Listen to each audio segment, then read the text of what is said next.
Iran is not experiencing a protest in the way Americans have been trained to understand that word.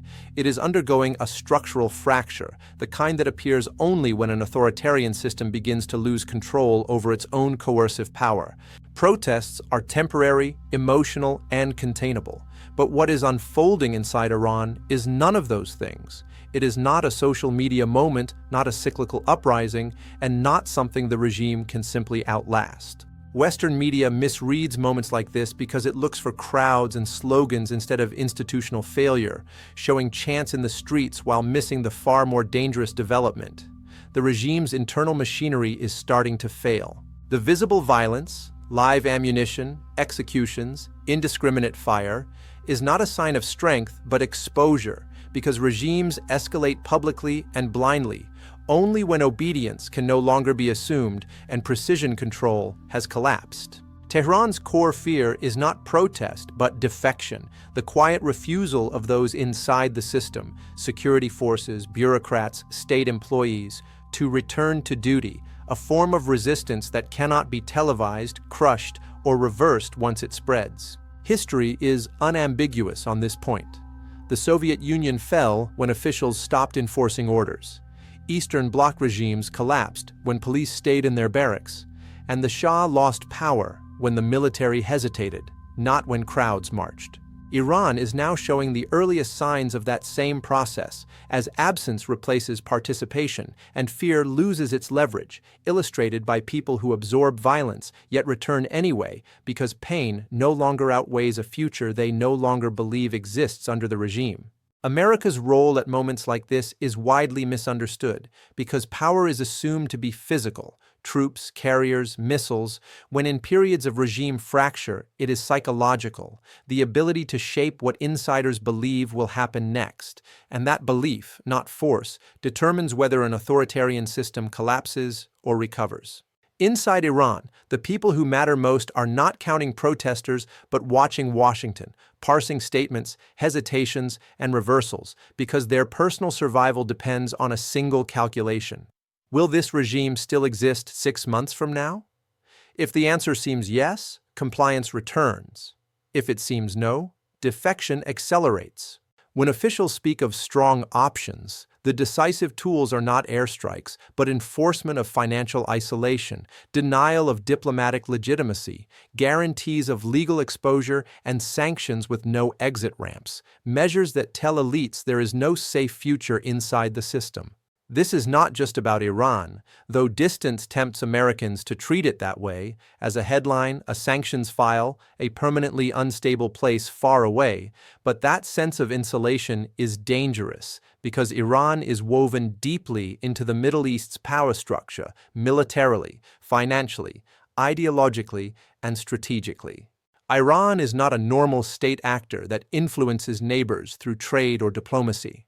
It operates through a dense proxy architecture, Hezbollah, Iraqi militias, the Houthis, networks in Syria, that function as extensions of Tehran itself, dependent on funding, direction, legitimacy, and fear that all originate at the center. The nuclear question, often framed narrowly as whether Iran gets the bomb, misses the real issue of who controls decision-making during decline, because centralized authoritarian systems are often most dangerous when they fear collapse and use escalation to regain leverage, while confidence tends to produce negotiation. Iran is not a domino but a load-bearing wall, and what happens inside it will not stay contained. The real question is not whether change is risky, but whether continued stagnation is survivable, and history suggests it is not. Most Americans encounter Iran through a familiar and seemingly responsible script. Protests erupt, a crackdown follows, international concern grows, and the situation remains tense. But that framing is profoundly misleading because it treats what is happening as a cycle rather than a break, and cycles imply endurance. Language does not merely describe events. It shapes expectations, and when mass resistance is repeatedly labeled as unrest, demonstrations, or clashes, it subtly signals that the regime remains intact and that this, too, will pass. Calling this a protest movement flattens reality.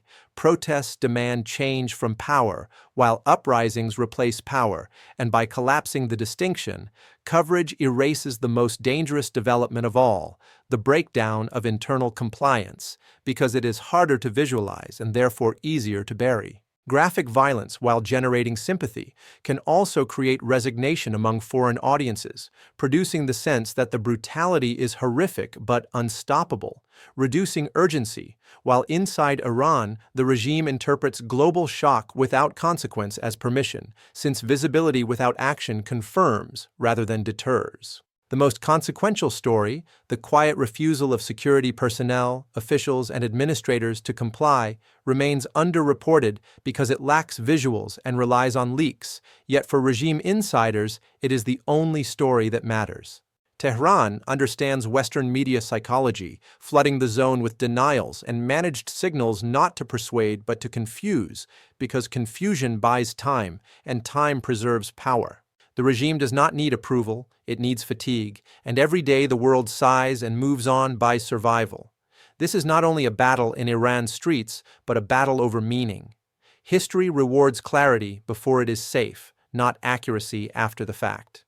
Iran stands at a rare and decisive juncture, not a protest cycle, not a political debate, not a minor reform moment, but a structural inflection point. It faces three plausible paths, each carrying drastically different consequences for its people, the region, and global security.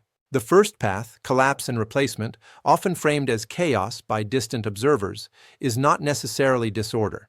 When internal fractures accelerate and the regime cannot enforce compliance, security forces stop following lethal orders, and bureaucrats refuse duties. Hospitals and civil institutions operate without fear, and elite factions hedge toward alternative authority. Collapse in this scenario is administrative first, weakening proxy networks like Hezbollah, Houthis, and Iraqi militias, reducing Iran's regional leverage, allowing U.S. and European influence to shape transitional governance, and consolidating youth momentum as the foundation of a new, post-ideological state. Historically, this path carries high risk but has produced the most lasting reform in authoritarian systems. The second path, survival through repression, is more familiar. The regime endures by doubling down on brutality. Security forces recommit to orders, hardliners purge moderates, propaganda intensifies, and international ambiguity is interpreted as tolerance. While survival is achieved, mass death continues, legitimacy erodes slowly, proxy networks remain intact, and eventual collapse is merely delayed. The third path, partial fracture and hybrid rule, represents adaptation without full collapse. Disloyal elites are purged. Institutions enforce violence selectively, propaganda is controlled, and the system operates unevenly across regions. Proxies function inconsistently, and youth disenchantment becomes entrenched, creating recurring crises. Across all paths, timing is critical. Early, decisive signals from external actors amplify internal fractures. Internal defection, the refusal of security and civil personnel to obey, is the tipping point. Once it reaches a critical mass, the regime cannot recover. External actors can accelerate favorable outcomes by signaling irreversible consequences for repression and supporting peaceful transitions. This is not abstract geopolitics. Every decision affects civilians today, the shape of Iran's future society, and long-term influence. History does not forgive hesitation. Iran is waiting. The world is watching. The decision window will not remain open for long. The stakes in Iran are immediate, human, and global. Behind every statistic and satellite image are doctors stitching shattered faces only to return to the streets. Young Iranians refusing to abandon friends, families, and ideals despite near-certain danger, and civilians calculating survival with every heartbeat. The world now faces a stark choice: continue tolerating an entrenched regime that kills its citizens, or take deliberate, decisive steps. Inertia is not neutral, silence is not benign, and delay actively extends bloodshed. History is clear. Regimes that survive through fear become more dangerous. Iran is not isolated. Its influence extends across the Middle East. Direct threats to Israel, proxy networks in Lebanon, Syria, Iraq, and Yemen. A failing Iran affects not only its own people, but the strategic balance in Washington, Jerusalem, Riyadh, and capitals worldwide. For Americans, every decision, or lack thereof, has consequences for regional stability, energy markets, refugee flows, and strategic credibility. Public awareness shapes whether policymakers act decisively. History shows that clear signals of resolve encourage collapse from within. At the center are the Iranian people. Our enemy is right here, they say. We are the boots on the ground. This is reality, and reality has power. Time is critical. Every day of delay strengthens hardliners. Every week of ambiguity allows fear to regain control. The people of Iran are acting now. The world must decide whether to act alongside them or let history repeat itself. If decisive action is taken, a collapsing regime could be replaced. If inaction continues, bloodshed escalates and the world faces a stronger Iran. The final question is clear. Will the world recognize what is happening? Iran is at a hinge point. This is a moment of consequence. For Americans and the global audience, the lesson is stark. This is not a distant news story. This is a structural, historical, and human crisis. The outcome is not yet written. The people of Iran, the doctors, the young men and women, are writing history with their own lives. Whether the world chooses to join them or watch them endure another cycle of death is the decision of our time.